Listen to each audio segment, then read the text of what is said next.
소중한 나.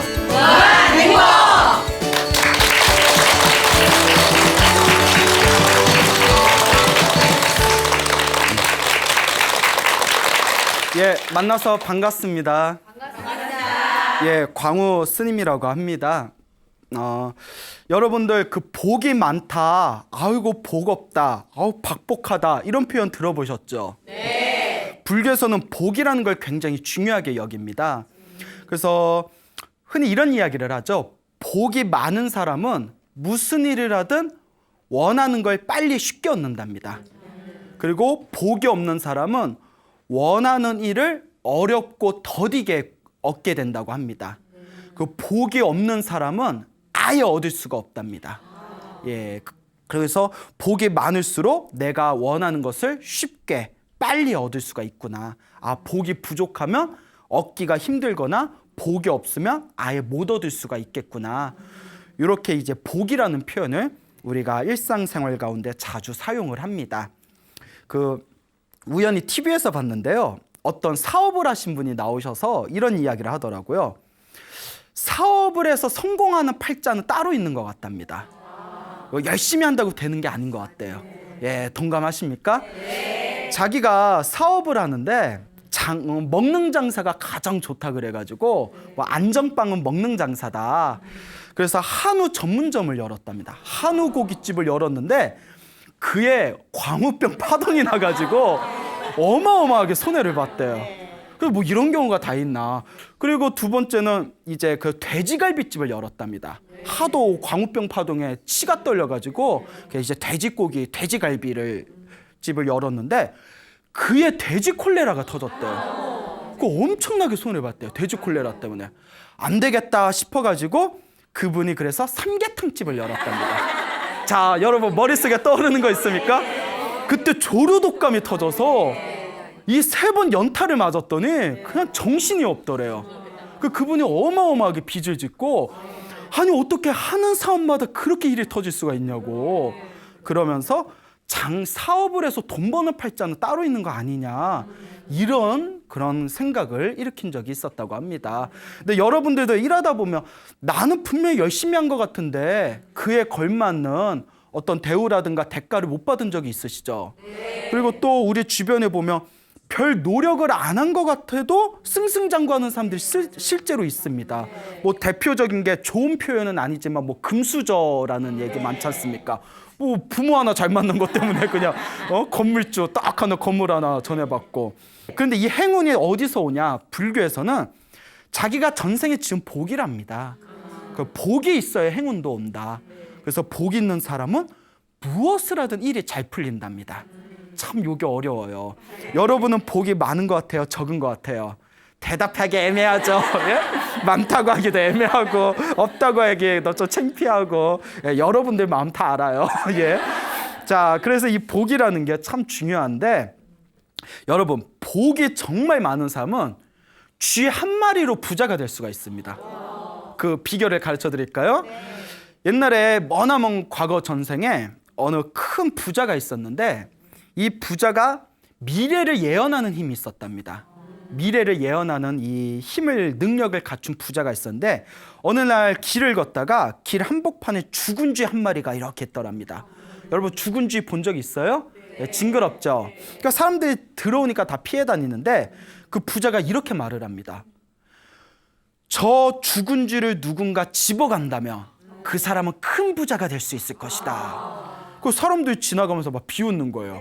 이야기 뭐 본론 들어가지도 않는데 막 이러세요. 그 사람들이 어머 뭐 별꼴이야 무슨 죽은 쥐 한 마리 집어가는데 부자가 돼. 그럼 뭐 자기가 집어가든가 뭐 이런 거 있잖아요. 그거 네가 집어가라 뭐. 근데 이제 아무도 안 집어가고 비웃을 때 지나간 어느 가난한 젊은이가 있었대요. 그 얘기를 딱 듣고 밑자의 본전이잖아요.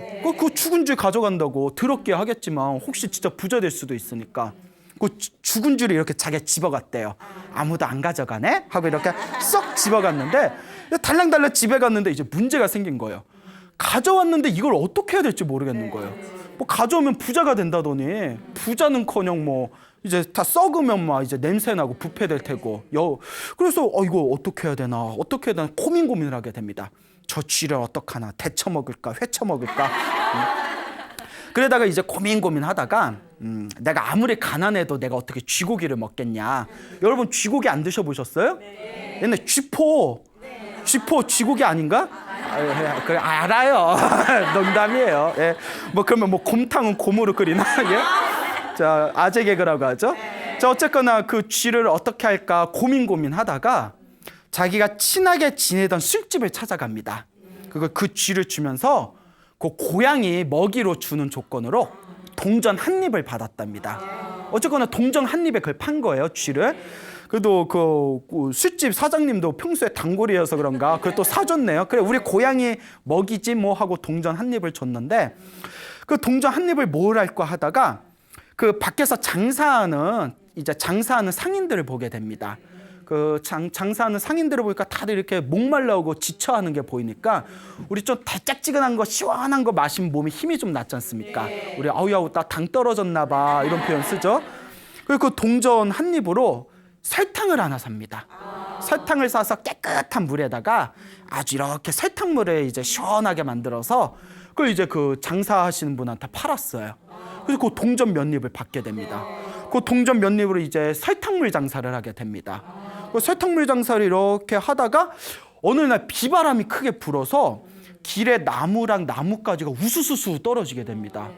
그러니까 이 젊은이가 설탕물을 팔다가 길에 나뭇가지하고 저기 나뭇잎이 막 떨어져 있는 걸 보니까 그게 왠지 아까운 느낌이 든 거예요. 야, 저거 그냥 버리기가 아깝다. 그래서 주변에 있는 사람들한테 설탕물을 이렇게 무료로 주는 조건으로 저 나뭇가지하고 나뭇잎 떨어진 걸 다 모아서 우리 집 앞에다 좀 쌓아다오 부탁을 합니다. 그 사람들이 뭐 설탕물 한 잔 공짜로 마시고 지나가는 길에 그 하나씩 집에다 놔주면 되니까. 그래서 설탕물을 이렇게 사람들한테 나눠준 뒤에 그 길에 떨어진 나뭇가지와 나무잎을 잔뜩 집 앞에다 쌓아놨는데 양이 좀 됐대요. 꽤 양이 됐는데, 근데 어느 날 때마침 그 그릇을 굽는 그 도자기를 굽는 사람이 있었대요. 근데 이 사람이 도자기 그릇을 구우려면 땔감이 필요하지 않습니까? 때마침 그거 그릇을 대량으로 주문하는 사람이 있어서 그릇을 급하게 빨리 여러 개를 만들어야 되는데 딱 봤더니 땔감이 부족한 거예요. 이거 갑자기 필요할 때 이거 땔감이 떨어졌냐 하고 나와서 어디 뭐 땔감 될 거 없나 찾아봤더니 저기에 괜찮은 나뭇가지하고 나뭇잎이 수북히 쌓여 있는 걸 보고 그 집에 가서 그 젊은이한테 이거 안 쓸 거면 나한테 팔으라고 값을 톡톡하게 주겠다고. 그래서 제법 큰 돈을 받고 그걸 팔았어요. 괜찮잖아요. 그러면 이제 이 돈으로, 여러분들 같으면 이 돈으로 야 이거 갑자기 들어온 공돈이니까 오늘은 광란의 시간을 한번 보내봐. 자, 클럽으로 부비부비 막 이러면 이제 돈을 못 벌어요. 예. 그래서 이제 그 돈을 가지고 더 질 좋은 설탕물을 만든 뒤에 무역 상인들이 모여 있는 큰 시장에 갑니다. 큰 시장에 가서 이제 질 좋은 설탕물을 이렇게 팔면서 거기에 있는 무역 상인들한테 아주 서비스를 잘 해주면서 친분을 깊이 맺어놨대요. 이제 단골들을 많이 만들어 놓은 거예요. 그렇게 이제 단골을 만든 뒤에 이제 상인들하고 친해지게 됐을 때 어느 상인이 이제 설탕물을 한 잔 딱 마시러 와요. 그러니까 이제 딱 봤더니 돈도 많아 보이고 사람이 좀 복이 많아 보이는 상인인 것 같아서 이제 가난한 이 젊은이가 설탕물을 이거 제가 서비스를 그냥 드릴게 드셔요.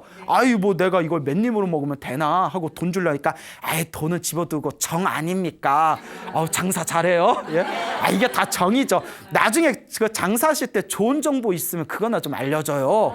머리가 좋아.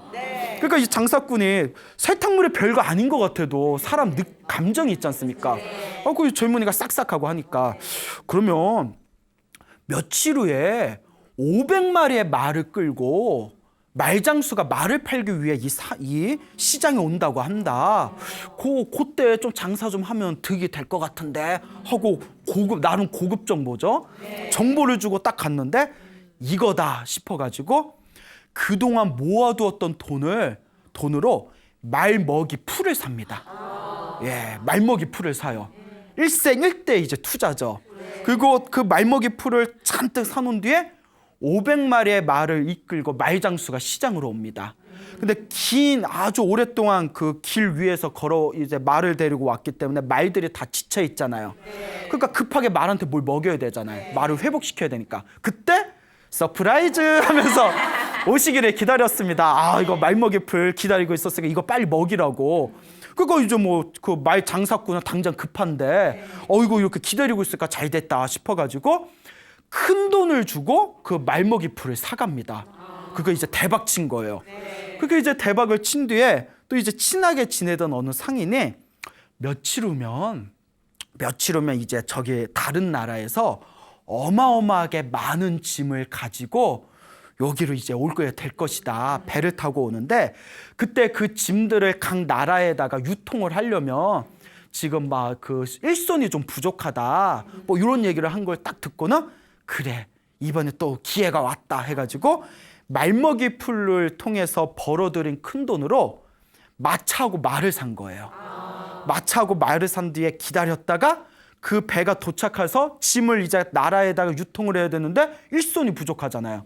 그래서 자기가 짐마차를 이용해서 짐을 옮기는 유통업에 끼어들게 됩니다. 그 당시에 유통업의 개념이 있었는지 모르겠지만 유통업에 끼어들면서 그 뒤에 이제 몇 년 후에는 어마어마한 큰 부자가 됩니다. 뭐 때문에? 쥐 한 마리 때문에. 그래서 쥐 한 마리 때문에 자기가 쥐 한 마리를 팔아서 동전을 얻어서 설탕물을 팔아가지고 나무 땔감을 얻어서 그걸 팔아서 더 고급진 설탕물로 상인들의 관심을 산 뒤에 이제 말먹이 풀을 사고 진마차를 사서 유통업을 해가지고 큰 부자가 되었을 때 몇 년 후에 내가 이 은혜는 갚아야 되지 않겠냐. 사람이 은혜는 알아야지. 그거 아주 진귀한 선물을 가지고 그 미래를 예언하던 요 쥐를 집어가는 사람 큰 부자가 될 텐데 라는 사람한테 찾아가서 그 선물을 다 바칩니다. 네, 선생님 덕분에 제가 이렇게 부자가 됐습니다. 부디 받아주십시오 하니까 뜬금없잖아요. 나는 당신을 알지도 못하는데 그 자초지종을 딱 듣고 나니까 무릎을 딱 치면서 그 사람이 당신이었구나. 그런데 이거는 나한테 줄 선물이 아니다. 왜냐? 복 없는 사람은 그걸 가져가봤자 부자가 된다 안 된다?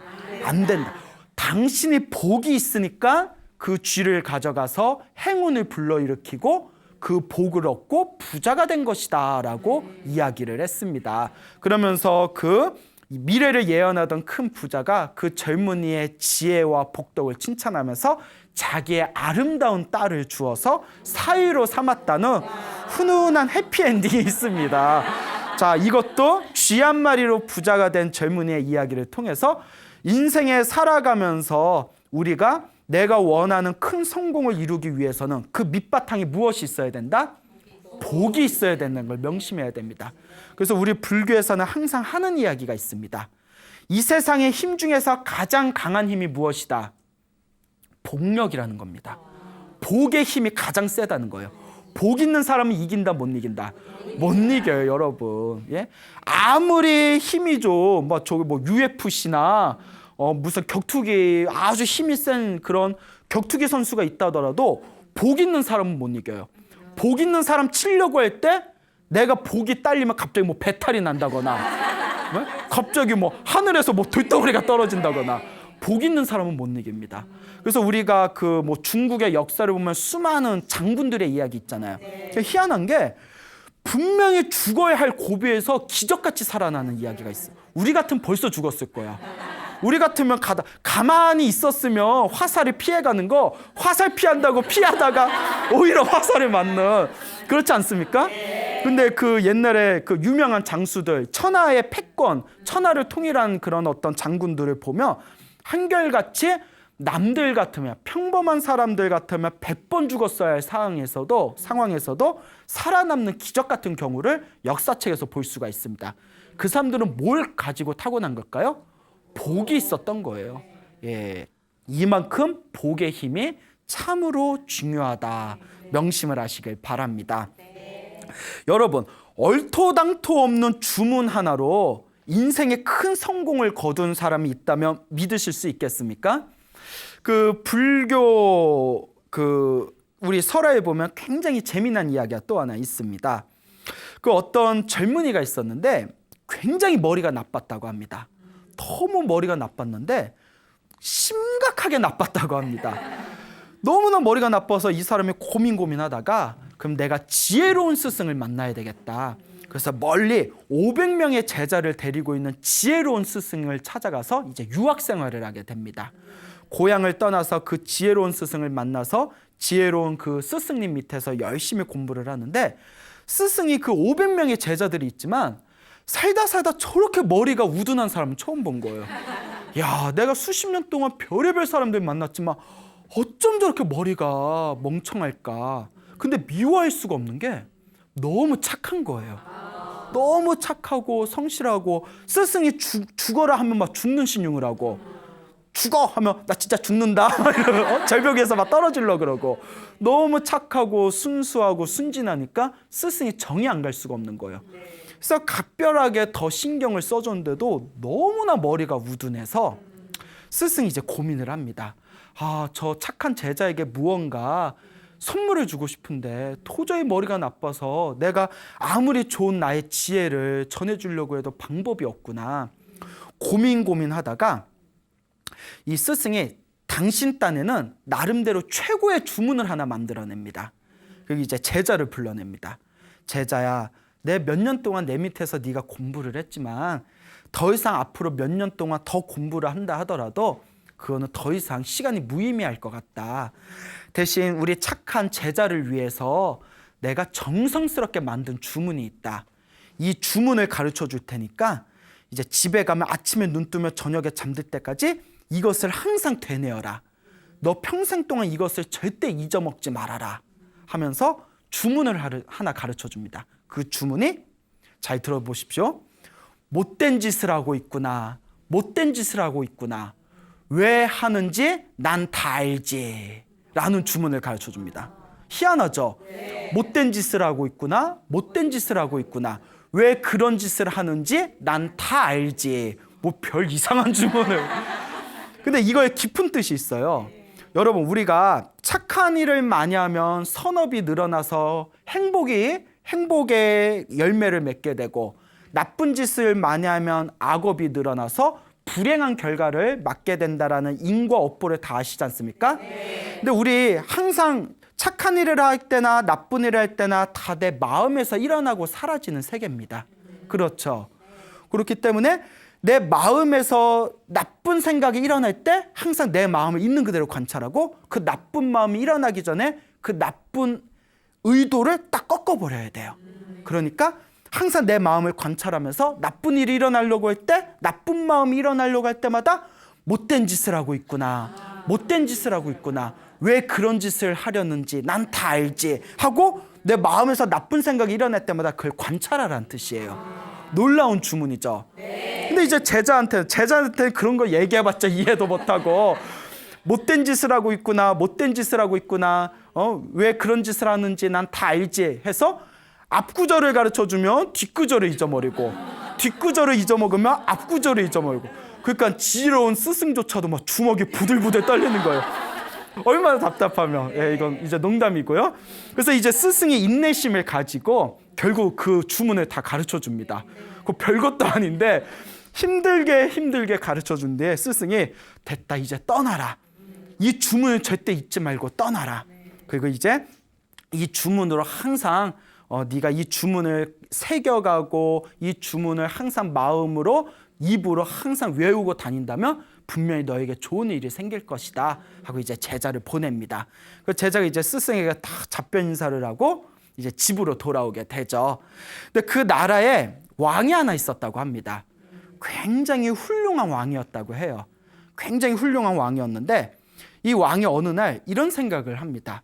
많은 사람들한테 내가 하고 있는 정치가 어떠냐라고 물어보면 다들 내 앞에서 칭찬하기가, 다들 칭찬만 하지 내 앞에서 진정으로 비판하는 사람은 아무도 없구나. 그러니까 내가 사람들의 진짜 속마음을 알고 싶다. 그러니 왕의 입장에서 물어보면 다들 거짓말을 할 테니까 내가 옷을 바꿔가지고 몰래 시장에 가서 사람들이 하는 얘기를 몰래 엿듣고 사람들이 하는 일을 가만히 감시해보자. 그러면 분명히 내가 정치를 제대로 하는지 못하는지 진실이 드러날 것이다. 우리로 말하면 뭐 국정사찰 정도 되나요? 자, 말도 많고 탈도 많은 국정사찰. 자, 하여튼 이제 이렇게 왕이 옷을 변복을 합니다. 일반 평범한 옷을 입고 아무한테도 알리지 않고 몰래 시장에 가서 시장에서 술집에서 막 사람들을 이야기하고 떠드는 걸 몰래 감시합니다. 저 새끼 내 욕하네. 뭐 왕을 욕하네. 막 하면서 다들 어떻게 사나 하고 이렇게 이제 지켜보고 감시하고 엿듣고 있는데 그때 그 젊은이가 그 왕이 몰래 이제 사람들이 엿듣고 있는 것을 있는 그 자리에 이렇게 쓱 지나가는 거예요. 옆에 시장을. 지나가는데 지나가면서 젊은이가 갑자기 못된 짓을 하고 있구나. 못된 짓을 하고 있구나. 왜 그런 짓을 하는지 남 다 알지 하면서 지나가는 거예요. 그 제자는 그 젊은이는 스승이 가르쳐준 주문이라서 그걸 이렇게 주문처럼 외우고 간 건데 왕이 깜짝 놀래가지고 내 정체를 아나? 왕이 몰래 옷을 갈아입고 사람들 무슨 얘기하나 엿듣고 있으니까 아유 왕이라는 사람이 저렇게 못된 짓이나 하고 있고 왜 그런 짓을 하는지 난 다 알아. 놀래가지고 야 평범한 사람이 아닌가 보다. 아무한테도 알리지 않는데 어떻게 나를 꿰뚫어 봤을까. 저 사람은 지혜로운 사람이 분명하다. 몰래 그 젊은이를 이제 미행을 합니다. 그 젊은이는 미행을 하든가 말든가 알아요 몰라요? 모르죠. 그냥 걸으면서 못된 짓을 하는구나. 못된 짓을 하는구나. 난 다 알지 하면서 집에 쓱 들어갔는데 이제 집 밖에서 왕이 몰래 이렇게 이제 감시를 하고 있는 거예요. 몰래 이렇게 감시를 하고 있는데 그 젊은이가 살고 있는 집 옆에 큰 부잣집이 있었대요. 큰 부잣집이 있을 때 그날 도둑 2명이 들어옵니다. 도둑 2명이 그 큰 부잣집을 몰래 털기 위해서 담 밑에서 몰래 숨어 있었대요. 몰래 숨어 있어서 조금만 시간을 기다려서 더 밤이 깊어지면 우리가 몰래 들어가서 우리가 도적질을 하자 하고 기다리고 있는데 그 부잣집 옆에 그 젊은이 집이 있잖아요. 이제 잠잘 때가 되니까 이 제자가 그래 자기 전에 마지막 마무리 주문을 해야지 하고 이제 마지막 마무리 주문이니까 큰 소리로 못된 짓을 하는구나. 못된 짓을 하는구나. 왜 그런 짓을 하는지 난 다 알지 하니까 도둑이 재발절이잖아요. 심장이 덜덜덜덜 떨리면서 걸리면 사형이니까 애구머니나 하고 도적 2명이 도망을 갑니다. 그걸 누가 다 보고 있었을까요? 왕이 보고 있으면서 봐라 내 눈은 속일 수가 없다. 어쩜 저렇게 지혜로울까. 이제 왕이 이제 그날 왕궁으로 돌아가서 그 다음날 신하들을 불러가지고 그 젊은이를 불러옵니다. 그 집에 어디 집에 가면 젊은 남자가 있는데 요렇게 생겼다. 이렇게 보면 사람이 좀 맹해 보이는데 알고 보면 엄청 지혜로운 사람인 것 같다. 그거 좀 데려와 봐라. 이렇게 대화를 해서 이런저런 얘기를 해봤는데 너무 멍청한 거예요. 그 왕이 당황해서 지혜로운데 멍청한 척하는 건지 원래 멍청한 놈인데 이게 자기가 지혜로운 걸로 착각을 한 건지 헷갈린 거예요. 우리가 이걸 전문 용어로 뭐라고 하죠? 4글자로 아리까리라고 하죠. 아리까리. 이게 지혜로운 건가 멍청한 건가. 그래서 이제 보다 못해 답답해서 왕이 이렇게 만난 것도 인연인데 그럼 그 주문 좀 가르쳐 주시오 이랬대요. 그 제자가 뭐 할 줄 아는 게 그것뿐이 없으니까 잘 들으십시오. 저는 굉장히 힘들게 외웠습니다. 왕께서도 아마 한 번에 못 외울 수 있으니까 잘 들으십시오 하면서 못된 짓을 하는구나. 왜 그런 짓을 하는지 난 다 알지. 그 왕이 한 번 듣고 그걸 그대로 따라하니까 깜짝 놀래가지고 와 살다 이렇게 똑똑한 분은 처음 봤습니다. 나 이거 한참 걸렸는데 하고 막 안타까워하는 거예요. 그래서 왕이 야 이렇게 순수한 사람이 있다니 하면서 내 이 주문값은 톡톡히 하겠다 하면서 돈 1,000냥을 줬답니다. 대단하죠. 돈 1,000냥을 딱 줬는데 여기서 이제 끝나도 사실 해피엔딩인데 이제 뒷얘기가 하나 있습니다. 그러니까 이제 그 젊은이를 보내고 며칠 후에 왕이 이제 어느 날 이제 이렇게 수염이 너무 이제 더부룩하게 나서 이제 면도 자기의 전용 이발사를 불러서 면도를 하려고 이발사에 불렀는데 그 이면에 큰 음모가 서려 있습니다. 그 왕의 신임을 받던 총사령관이 있었는데 이 총사령관이 야욕을 품게 됩니다. 내가 저 왕을 내치고 내가 이 나라의 새 왕이 되겠다. 역적 모의를 하게 됩니다. 그래서 그 이발사, 전용 이발사한테 저 왕을 해치우고 내가 새 왕이 되면 너에게 부귀와 영화를 주겠다. 그 이발사가 저는 못합니다 하니까 인생 한 번이다. 인생 한 번인데 이 로또 같은 기회 날리겠냐. 대장부답게 이 인생 한 번에 한번 너의 모든 걸 한번 걸어라. 그 이발사가 그래도 불안한데 너 그러면 이미 내 음모를 알았으니까 너 이 자리에서 나한테 죽을래? 아니면 저 왕의 목을 베가지고 그 대가로 나한테 부귀영화를 받을래? 그 방법이 없잖아요. 그래서 그러면 당신의 뜻을 따르겠습니다. 그러면 이제 왕이 가장 방심할 때 면도를 할 때 이렇게 졸고 있으니까 그때 면도를 한 척하면서 목을 면도날로 따버려라. 무섭죠? 따버려라 이러는 거예요. 그러니까 알겠습니다 해놓고 이제 어느 날 그날이 왔어요. 왕이 이제 딱 정용 이발사를 불러서 나 면도 안 한 지 오래됐지? 면도 좀 해도 이렇게 이제 얘기를 하니까 예 스님 면도를 이제 스님이 아니라 예 왕이시여 면도를 하려면 면도날을 좀 이렇게 날카롭게 갈아야 되겠습니다. 좀 기다리십시오 하고 이제 푹신한 의자에 앉혀놓고 면도날을 서걱서걱 갈아요. 무슨 생각을 했냐면 따려면 한 번에 따야 된다. 한 번에 승부를 봐야 된다. 무슨 마지막 승부야? 예? 한 번에 승부를 봐야 되니까 최대한 날카롭게 갈자. 그리고 서걱서걱 가는데 왕은 이제 저기서 면도날 갈고 있으니까 이렇게 심심하고 무료한 거예요. 빨리 배워주지. 이거 심심해 죽겠네. 자기 죽을 것도 모르고 이렇게 졸려가지고 무료하게 있다가 갑자기 그 주문이 생각난 거예요. 그래서 자기가 그냥 갑자기 주문이 생각나서 흥얼거리듯이 못된 짓을 하는구나. 못된 짓을 하는구나. 왜 그런 짓을 하는지 난 다 알지. 다 외웠네. 예? 다 외우셨어. 이발사가 그 말을 듣자마자 손을 부들부들 떨면서 그 자리에서 그냥 주저앉아가지고 엉엉 울면서 왕이시여 용서하소서. 왕이시여 용서하소서. 그 왕이 자기가 그 얘기한 게 다 음모를 꾸민 걸 다 꿰뚫어보고 자기한테 한 말인 줄 알고 그 왕은 얼떨결에 얘 왜 이래? 웬열? 왜 그래? 그리고 자초지종을 물어보니까 그 음모를 발각을 하게 됩니다. 그래서 총사령관을 불러서 호되게 꾸짖은 뒤에 원래는 사형을 내려야 되지만 그대가 그래도 그동안 내 밑에서 열심히 일한 게 있고 나는 의리가 있기 때문에 한순간 배신했다고 사람을 쉽게 해치지 않는다. 하지만 이거는 정말 용서받을 수 없는 거니까 대신 유배를 가라 해서 멀리 귀양을 보내게 됩니다. 그리고 그 자리에 누구를 불렀을까요? 그렇죠. 그 젊은이, 그 머리가 둔한 제자를 불러서 네가 알고 했건 모르고 했건 너의 그 주문이 아니었으면 나는 죽었을 것이다. 그런데 내가 보기에는 너는 정말 복이 많은 것 같다. 그러니 복 많은 사람이 이 자리에 올라야 되지 않겠냐 하면서 그 우둔한 젊은이를 총사령관에 임명했다는 훈훈한 이야기가 불교설화에 전해지고 있습니다. 근데 중요한 게 있어요. 그 주문을 가르쳐준 스승도 일이 이렇게까지 잘 될 줄 알았을까요? 아니죠. 네 마음을 항상 살펴보고 나쁜 짓을 하지 말아라. 그 뜻으로 가르쳐준 거였고 그 제자도 자기 일이 이렇게 잘 풀릴 줄 알았을까요? 몰랐죠. 아무 생각 없었을 거예요. 정말 아무 생각 없었을 거예요. 그냥 스승이 하라니까 읽고 다녔지. 그 왕도 역시 자기가 그 주문 덕택에 목숨에서 자기가 죽을 목숨에서 살아났다는 걸 알았을까요? 몰랐죠. 바로 무엇의 힘이었을까요? 복입니다, 여러분. 복력입니다. 여러분들 오늘 이 주문 배우셨죠? 이거 읽고 다녀보세요. 예? 사람들이 이상하게 써요. 여러분들서 지나갔는데 대통령이 옆에서 못된 짓을 하는구나, 못된 짓을 하는구나 이러면 예? 대통령 어떡하지? 눈치챘나? 예? 아니지 않습니까? 자, 그러니까 이게 다 복의 힘이라는 겁니다. 복 있는 사람은 뭘 해도 잘 된다라는 교훈이 되겠습니다.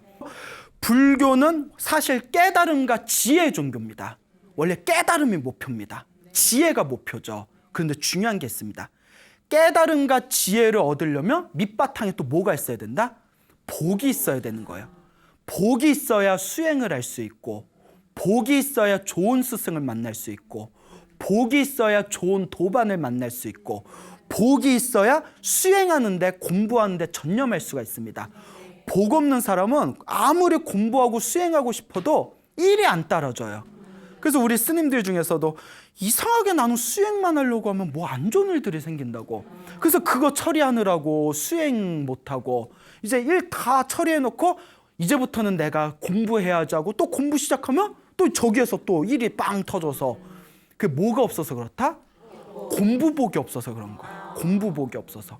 그러니까 복이 있어야 깨달음도 얻을 수 있다라는 복덕과 지혜를 함께 닦으라는 복해쌍수의 가르침이 불교에선 전해지고 있는 것이죠. 옛날 부처님 당시에 어느 왕비가 있었습니다. 왕비가 부처님이 계신 사원에 가서 부처님의 법문 듣기를 항상 좋아했다고 합니다.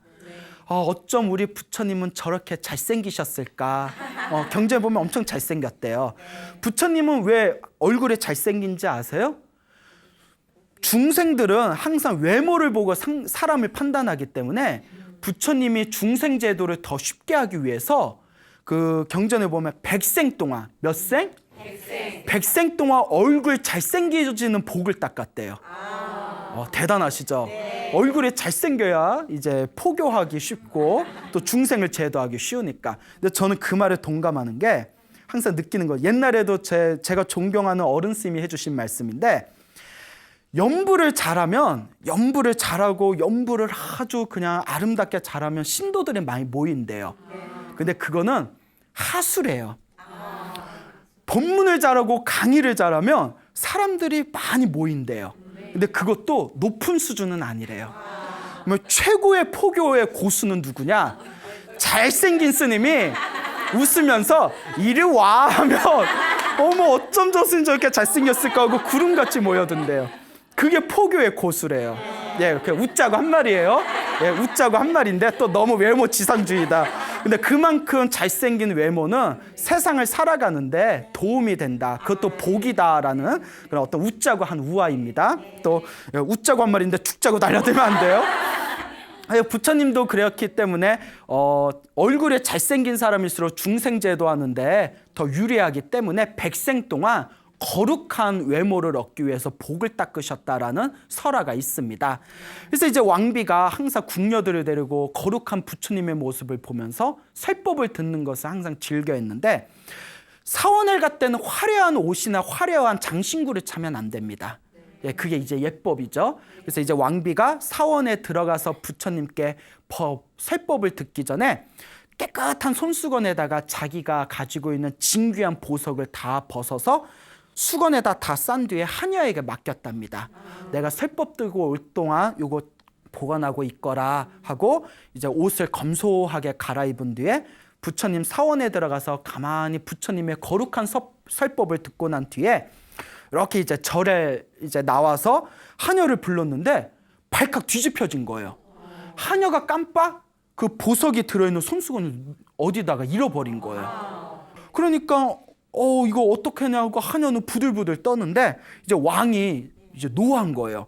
아니 어떻게 신녀가 왕비의 진귀한 보석도 제대로 간수를 못하느냐 이렇게 화를 벌컥 내는데 왕비가 옆에서 왕에게 화내지 마십시오. 다 저의 인연입니다. 생기고 사라지는 건 다 무엇입니다? 인연입니다.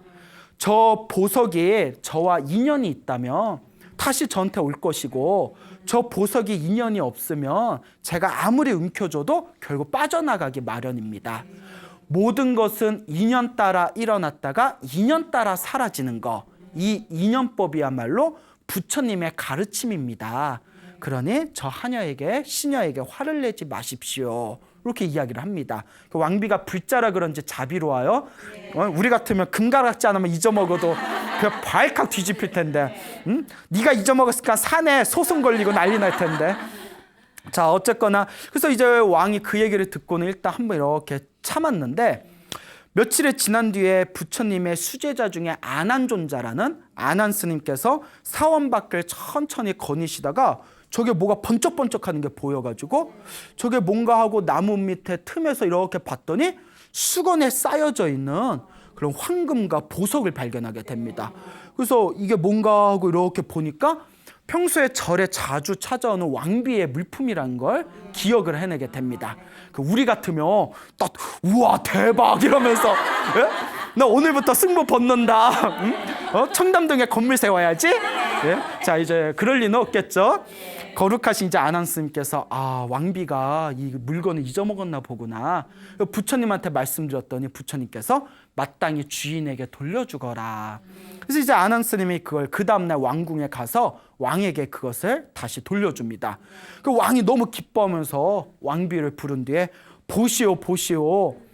때마침 우리 아난스님께서 발견했으니까 다행이지, 다른 사람이 발견했으면 우리 이 보석이 성하게 우리 손에 들어왔겠소. 이렇게 얘기하니까 왕비가 인상을 찌푸리면서 왕이시여, 왕은 어찌 아직도 그리 믿음이 없습니까? 인연법 아닙니까? 왕이시여, 제가 이 보석과 인연이 있다면 이 보석을 사람들이 다니는 사거리에다 집어던져도 결국은 제품으로 돌아올 것입니다. 하지만 이 보석이 저와 인연이 없다면 아무리 꽁꽁 숨겨도 결국은 제품을 벗어나게 될 것입니다. 모든 게 결국 인연법입니다. 그러니까 왕이 말은 맞는 말인데 기분 더러워요. 아니 내가 무슨 말만 하면 왕은 왜 이렇게 부처님 법도 잘 이해를 못합니까? 이럴까? 그 속으로 야 네가 그렇게 잘났어? 그런 마음 생길 수도 있잖아요. 근데 사람이 너무 옳은 말만 따박따박해도 좀 정내미가 없거든요. 약간 그런 거 있죠. 네가 그렇게 잘났냐? 그 왕이 이런 마음이 이제 생기니까 막 이제 골탕 먹이고 싶은 생각이 드는 거예요. 네가 그렇게 잘났어? 그래 너 어디 한번, 그러니까 우리말로 하면 너 엿 먹어봐라. 막 이런 생각이 들어서 왕비가 몰래 밤에 잠을 자고 있을 때 그 왕이 애야, 완전 애야. 마음 쓰는 거 보면 왕비가 제일 아끼는 반지를 몰래 빼옵니다. 그리고 흐르는 강물에다 집어던졌대요, 왕이. 그러니까 이거 왕이 얼마나 삐쳤으면. 그 다음날 이제 왕비가 일어났는데 자기가 제일 아끼는 반지가 사라진 거예요. 꼭 깜짝 놀라서 왕에게 왕이시여 제 반지가 사라졌습니다 했더니 왕이 킥킥 웃으면서 어차피 인연법 아닙니까? 인연 따라 일어나고 인연 따라 사라지는 거, 인연 있으면 반지가 돌아오겠네. 이런 식으로 비꼬니까 이제 이 왕비가 우리 같으면 부부싸움 났을 거예요. 아유 인간아 이 속좁은 인간아 이랬을 텐데 왕비가 맞습니다. 결국 인연법 아닙니까? 인연이 있으면 올 것이고 인연이 다 있으면 흩어지는 거죠. 맞습니다 왕이시여.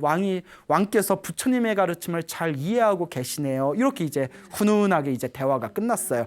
이제 왕은 왕대로 골탕 먹여서 기분 풀리고 왕비는 왕비대로 내 인연법인가 보지 마음으로 다 내려놓았는데, 그 다음날 이제 그 왕궁의 요리사가 오늘 점심 때 우리 왕과 왕비님에게 어떤 맛있는 요리를 해드릴까 하는 생각이 들더랍니다. 그래서 오랜만에 생선 요리를 해드릴까? 그래서 이제 시장을 딱 갔는데 줘서 아주 그냥 푸드덕거리는 큰 싱싱해 보이는 생선이 있는 거예요. 그래서 요 놈으로 생선 요리 해야 되겠다. 그 이제 짊어지고 와서 이제 요리장에 다 와가지고 이제 내가 요리를 해야지, 이제 이렇게 손질을 해야 되지 않습니까? 손질하라고 이렇게 이제 생선 이제 목을 따고 배를 딱 자르는데 뭐가 땡 하는 소리가 들리는 거예요. 눈치채셨죠? 네. 땡 해서 이게 종군 노래자랑 땡도 아니고 뭔가 싶어서 봤더니 평소에 왕비가 제일 아끼던 그 반지였던 거예요. 그래서 이게 왜 여기 있지 하고 그걸 꺼내가지고 깨끗하게 닦아서 왕과 왕비가 식사를 기다리고 있는 이제 그 요리장에 그 식사하시는 그 식당 장소에 가가지고 왕비시여 이거 혹시 왕비 거 아닙니까 하고 딱 돌려드렸더니 왕도 놀라고 왕비도 놀라고 옆에 있는 시녀도 놀라고 하늘도 놀라고 땅도 놀라고 그 자리에 있는 사람들이 다 놀란 거예요. 그때 왕비가 고요히 미소를 지으면서 우리 같으면 난리버섯을 떨었을 거야. 봐봐 이것 봐. 봐봐 다 알아서 돌아오잖아. 역시 난 잘났어. 이럴 수도 있는 상황인데 미소를 지으면서 이 반지가 아직 저와 인연이 있나 봅니다. 그때 왕이 비로소 가슴에 시원한 어떤 감동과 희열을 느끼면서 부처님의 인연법이 하나도 틀린 게 없구나. 인연이 있으면 모이고 인연이 닿으면 움켜쥐려 해도 흩어지는 게 바로 이것이 부처님의 인연법이구나. 그리고 그 다음날 부처님께 찾아가서 왕이 부처님께 삼배를 올리고 법을 청합니다. 그때 부처님께서 이와 같이 말씀하십니다. 그와 같다 왕이여. 모든 것은 인연 따라 일어나고 인연 따라 사라지는 법. 좋은 인연을 만나려면 마땅히 복을 지어라. 복의 힘이 가장 위대하다. 선업을 지어라. 선업을 지으면 항상 좋은 일이 생긴다. 공덕을 쌓아라. 공덕이 있으면 무슨 일을 하든 항상 모든 소원을 성취하게 되리라 라고 말씀하시는 그런 본문이 있습니다. 여러분, 이와 같습니다. 여러분들 살다 보면 좋은 일 생길 때도 있죠. 네. 나쁜 일이 생길 때도 있죠. 네. 근데 오늘 느끼셨죠? 네. 다 인연법입니다. 네. 여러분들이 전생에 지었던 여러분들의 업에 의해서 좋은 인연이 일어났다, 좋은 인연이 흩어지고, 나쁜 인연이 일어났다, 나쁜 인연도 언젠가는 흩어집니다. 좋은 업도 나쁜 업도 결국은 내가 지은 업입니다. 항상 좋은 인연을 만나려면 항상 복을 짓고 선업을 짓고 공덕을 쌓는 길밖에 없습니다. 그러니 여러분, 기도하십시오. 복과 선업과 공덕을 항상 쌓고 지어나가시기 바랍니다. 항상 마음을 잘 다스리시기 바랍니다. 이와 같은 부처님의 가르침을 통해서 여러분들의 삶을 아름답게 가꾸어 나가시기 바랍니다. 여러분, 행복해지고 싶습니까? 네. 행복한 삶을 창조하고 싶습니까? 네. 복을 지으십시오. 선업을 지으십시오. 공덕을 쌓으십시오. 복과 선업과 공덕의 힘이 여러분들을 진정한 행복의 길로 이끌어 줄 것입니다. 여기서 마치겠습니다. 소중한 나 무한 행복!